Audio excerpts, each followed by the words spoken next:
প্রতিদিনের মতো আবার চলে এসেছি একটা সম্পূর্ণ নতুন ভিডিও নিয়ে, ক্যাফে গ্রোথ সিরিজ ডে 19।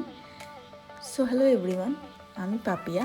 আর সুকান্তনগরে আমার একটা ক্যাফে রয়েছে যার নাম ভুতু ক্যাফে। আমার ক্যাফে 2026 ডিসেম্বর হলে 2 বছর হবে। আমি কিন্তু ডেলি ব্লগ করার কথা বা ক্যাফে ভিডিও করার কথা আগে অনেকবার ভেবেছি, অনেকবার অ্যাটেম্পটও নিয়েছি, কিন্তু কি বলুন তো, ওই যে প্রথম আগে আমি ভাবতাম যে নর্মাল ভিডিও করে কি হবে, সবাই যেমন চমক দিয়ে একটু চটকদার কথা বলে যেভাবে ভিডিও করে আমি তো সেভাবে করতে পারবো না। তাহলে আমার ভিডিও কেন লোকে দেখবে? কোনো যদি ইন্টারেস্টই না পায়, সেটা আমার ক্ষেত্রেও হয়, আমি যদি কোনো কিছুতে ইন্টারেস্টই না পাই তাহলে আমি কেন দেখব? সেটাকে আমি ইগনোরই করব।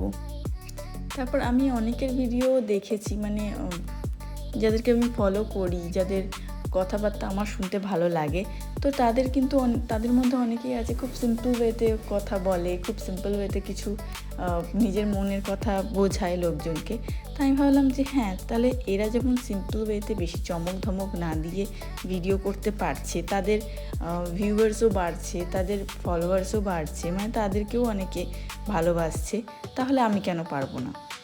তো সেই ভেবেই আমি আমার ভিডিও করা আবার স্টার্ট করলাম, নতুন করে আবার সব কিছু স্টার্ট করলাম। দেখা যাক কতদূর কি করতে পারি, কতজনের ভালোবাসা পেতে পারি। চেনা লোকের অ্যাটেনশন, চেনা লোকের ভালোবাসা তো আমরা প্রায় পেয়েই থাকি, কিন্তু অচেনা কারোর অ্যাটেনশন পাওয়া, ভালোবাসা পাওয়া সত্যিই ভাগ্যের কথা। তো সেই ভেবেই ডেলি গ্রোথ সিরিজ স্টার্ট করা। আর এই ডেলি ব্লগে যে এতটা ভালো রেসপন্স পাবো সেটা আশা ছিল না, কিন্তু আমি ভালোই রেসপন্স পাচ্ছি, তার জন্য অনেক অনেক ধন্যবাদ তোমাদের সবাইকে। স্পেশালি যারা আমার ক্যাফেতে আসছো আর বলছো আমার ভিডিও দেখে এসছো, তাদেরকেও সামনে তো বলেছি থ্যাংক ইউ, আর এখানেও বলছি থ্যাংক ইউ ভেরি মাচ। আজকের ভিডিওটা এই অবধি থাক, কাল আবার আসবো, টাটা।